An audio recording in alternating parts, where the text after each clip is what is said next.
สบายดีมื้อนี้แม่นวันที่27เดือน11 2024นะสถานการณ์ความขัดแย้งระหว่างยูเครนและรัสเซีย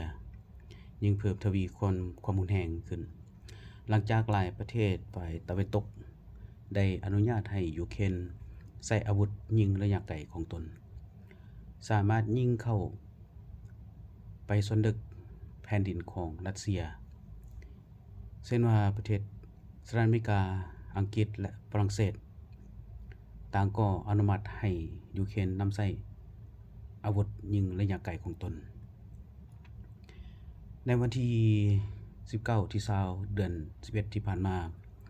ยูเครนก็ได้ยิงจรวด ATACMS ของอเมริกาใส่ภูมิภาคบรยันส์ของรัสเซียโดยเฉพาะแมนเขตสนามบินตามรายงานข่าวของช่องหนึ่งที่ติดตามข่าวเกี่ยวกับการทหารของรัสเซียได้ว่ายูเครนได้ยิงจรวด ATACMS จำนวน6ลูกและระบบป้องกันภัยทางอากาศ S-400 และ 1000CS ของรัสเซียได้ยิงสกัดไว้ได้จำนวน5ลูกส่วนลูกหนึ่งได้ลงสู่เป้าหมายATACMS ของอเมริกาที่ยูเครนได้ยิงไปเป็นรุ่น Cluster Element หรือว่าเป็นจรวดที่บรรจุลูกระเบิดหลายร้อยลูกเป็นลูกน้อยๆหลายร้อยลูกเป็นระเบิดลักษณะว่าเป็นดาวกระจายระเบิดดาวกระจายเพราะว่าตัวหัวจรวด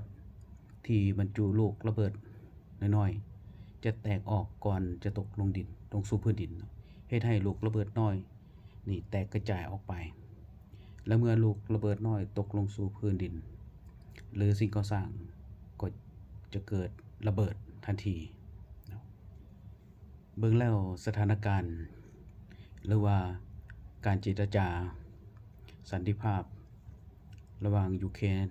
กับรัสเซียการเจรจาสันติภาพคือสิยังอีกดน